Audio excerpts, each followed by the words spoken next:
কৰোনাই আজি আমাক ৩-৪ দিন ঘৰত আবদ্ধ কৰি ৰাখিছে, যথেষ্ট আমাক ক্ষতি কৰিছে। কিন্তু আপুনি ভাবি চাইছেনে আমি সৰুৰ পৰা এনেকুৱা কিমান সংগ্ৰাম অকলে কৰি আহিছোঁ? আমি এনেকুৱা কিমান সমস্যা সন্মুখীন হৈ আজি এই পৰ্যায় পাইছোঁহি। মই মানিছোঁ আপোনাৰ জীৱনত সমস্যা থাকিব পাৰে, সমস্যা কাৰ জীৱনত নাই? জীৱনটো হ'ল এটা সমস্যাৰ যাত্ৰা।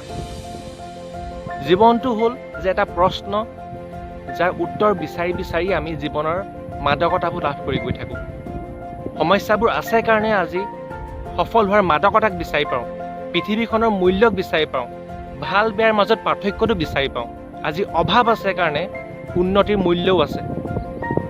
গতিকে বন্ধুসকল, আমাৰ জীৱনটো প্ৰকৃততে সুন্দৰ, কিন্তু আমি ইয়াক বেছি কমপ্লিকেটেড কৰোঁ কিছুমান গেজেটছ আৰু এখন ভুৱা পৃথিৱীৰ মাজত নিজকে আবদ্ধ কৰি।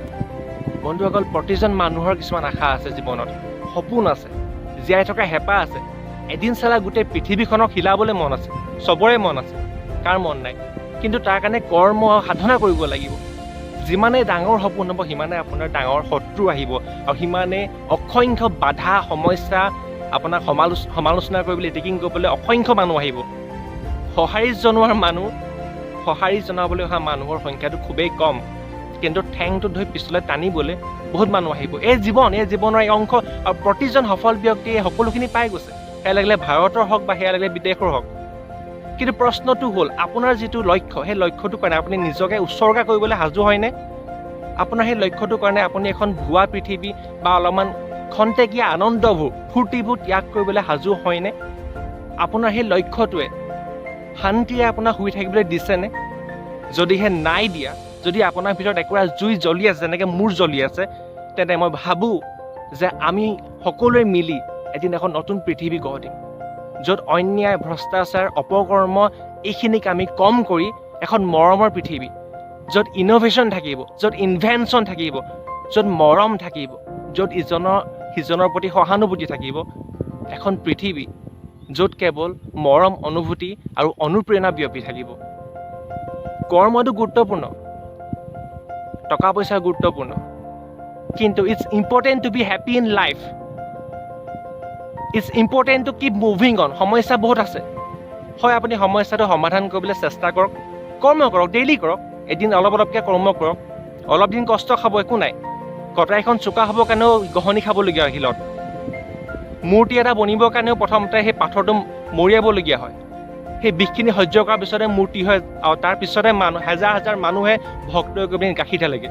সেই গাখীৰখিনি পোৱাৰ আগত কষ্টখিনি সহ্য কৰিবলগীয়া হয়। এই সংসাৰৰ নিয়ম, এইটোৱে নেচাৰেল প্ৰচেছ। যিকোনো এটা বস্তুৰ মূল্য বৃদ্ধি হ'বলৈ হ'লে ই চেপন খাব লাগিব, ই কষ্ট খাব লাগিব, ই অদ্ভুত কষ্ট খাব লাগিব। ই যিমানেই কষ্ট খাব তাৰ মূল্য সিমানেই বৃদ্ধি হ'ব। সি আন 100জন, 1000জন, লাখ মানুহৰ কাৰণে এক অনুপ্ৰেৰণা হ'ব, জীয়াই থকা এক হেঁপাহ হ'ব।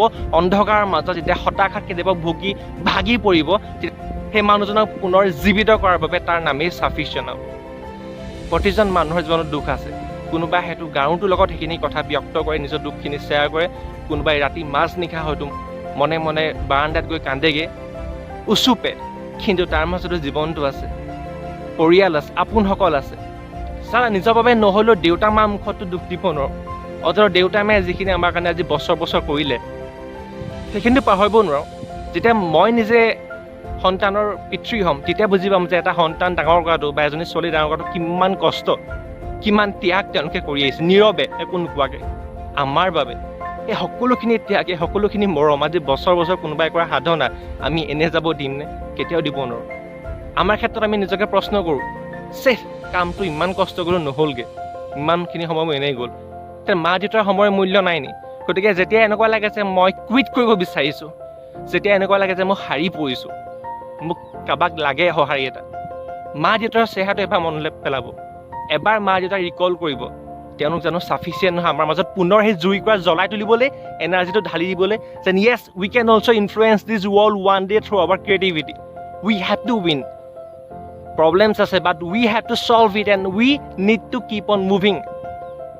B happy for who you are. আপুনি যিয়ে হওক, অসংখ্য জনপ্ৰিয়তা, ঢেৰ ফলোৱাৰ্ছ নালাগে, আপুনি মূল্যবোধৰ সফলতা লাভ কৰক, নিজৰ প্ৰিন্সিপল গঢ়ক, সস্তীয়া পাব্লিচিটি নালাগে। Be happy for who you are, what you do and what you have, because It's important to be happy in life, no matter what. Keep on moving.